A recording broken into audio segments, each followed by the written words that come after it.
নজর রাখবো পরবর্তী সংবাদে। রাজ্যে বিরোধীদের পক্ষ থেকে বারংবার অভিযোগ উঠে আসছে শিক্ষা ব্যবস্থা বেহাল, মান উন্নয়নের প্রয়োজন রয়েছে। ঠিক সেই রকমই ক্ষেত্রে আরো বেশ কিছু অভিযোগ উঠে আসছিল।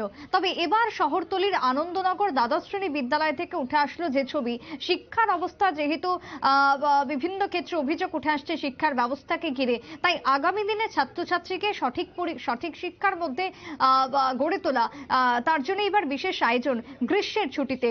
কি সেই আয়োজন? না, শহরতলি একটি স্কুলের শিক্ষকরা জানাচ্ছেন যে এমন বহু ছাত্রছাত্রী রয়েছেন যারা বর্ণমালা পর্যন্ত লিখতে বা পড়তে জানে না, অথচ তারা পঞ্চম থেকে ষষ্ঠ কিংবা অন্যান্য আরো উঁচু শ্রেণীতে উঠে যাচ্ছে। এমন ছাত্রছাত্রীদের জন্য এবার বিশেষ ব্যবস্থা। আনন্দনগর স্কুলে গ্রীষ্মকালীন ছুটিতে বিশেষভাবে পাঠদান করার আয়োজন রয়েছে। স্কুলের 10 জন শিক্ষক বাড়তি দায়িত্ব পালন করছেন। তাদের এই উদ্যোগ সত্যি প্রশংসনীয়, কারণ বেশ কিছু ক্ষেত্রে বিরোধীরা যে অভিযোগ তুলেছেন বা বেশ কিছু ক্ষেত্রে শিক্ষার মান নিয়ে যে প্রশ্ন উঠেছে, তাতে করে কোমলমতি ছাত্রছাত্রীদের ভবিষ্যৎ যাতে না নষ্ট হয়, তারা যাতে প্রকৃত শিক্ষায় শিক্ষিত হয়ে উঠতে পারে, তার জন্য গ্রীষ্মকালীন ছুটিতে এবার বিশেষ আয়োজন, বিশেষ পড়ার ব্যবস্থা করা হলো। স্কুল শিক্ষকরাই সেই দায়িত্ব নিচ্ছেন। আনন্দনগর স্কুল থেকে কি বক্তব্য উঠে এসেছে শিক্ষকদের, শুনুন। আমরা যেসব 6, 7, 8, 9, 10 যেসব ছাত্ররা খুবই দুর্বল, বিশেষ করে 5 থেকে যারা 6 চাইছে, তারা লিখতে পারে না, পড়তে পারে না, তার যুগ পারে না, গুণ পারে না, বাক পারে না, এবং যারা বছর 8 পর্যন্ত যারা পাস করে উঠছে, তারা আমরা যেহেতু অনেক আমরা আগে গেছি, তারা আমরা ভ্যাকেশনে আমরা ক্লাস করাতেছি। 17 তারিখ থেকে আমরা স্টার্ট করছি, হ্যাঁ স্যার, 17 তারিখ থেকে আমরা স্টার্ট করছি, এবং এইটা আমাদের 10-15 দিন আমরা এটা চলবো। অর্থাৎ দুর্বল ছাত্ররা যাতে তারা যে জায়গা খালি আসলো, এই জায়গাটা আমরা স্বয়ংসম্পূর্ণভাবে করে দিতেছি। এটা হলো আমাদের মূল উদ্দেশ্য।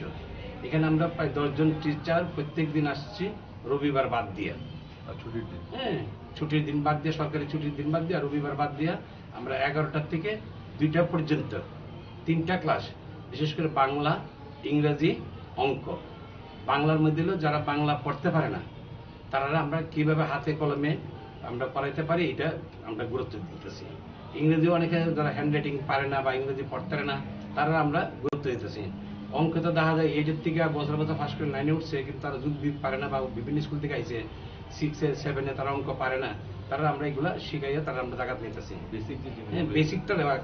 বেসিকটা আমরা সঠিকভাবে দাঁড় করাইতেছি, যাতে আমাদের পরবর্তী ক্ষেত্রে অসুবিধা না হয়।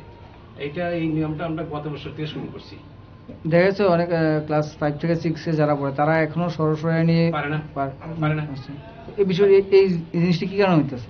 হ্যাঁ, এইটার জন্যই বিশেষ করে আমরা যেটা নিচে ক্লাস থেকে যারা আইছে, তারা বই পড়তে পারে না, কিন্তু দেখা গেছে যারা 5 থেকে কোন ক্লাসে আইছে, 6-এ পাস করে আইছে। এই যে এই যে খালিটা, যেমন যারা পড়তে পারে না, ABCD জানে না, যুগ পারে না, গুণ পারে না, বাক পারে না, এই ভ্যাকেশনটার মধ্যে আমরা তারা এটা ফুলফিল করে নিয়ে নেব। একটা বিষয় আপনারা জানেন যে এত সারা বছর পড়িয়েও তাদেরকে এতটুকু করা যাচ্ছে না, তো আপনারা 17-16-17 দিন পড়িয়ে ওদেরকে এতটা করতে পারবেন। পাশাপাশি আমরা আবার প্রতিদিন স্কুলে, যখন নর্মাল স্কুল থাকে, প্রতিদিন স্কুলেও আমরা ওই স্টুডেন্টের জন্য আলাদা একটা সেশন করি। আসলে সংশ্লিষ্ট শিক্ষকের বক্তব্য, বিশেষ করে তারা এই আয়োজন করেছে 10 থেকে 15 দিনে দুর্বল ছাত্রছাত্রীরা কি শিখে যাবে, এটাই এখন প্রশ্ন উঠতে শুরু করেছে।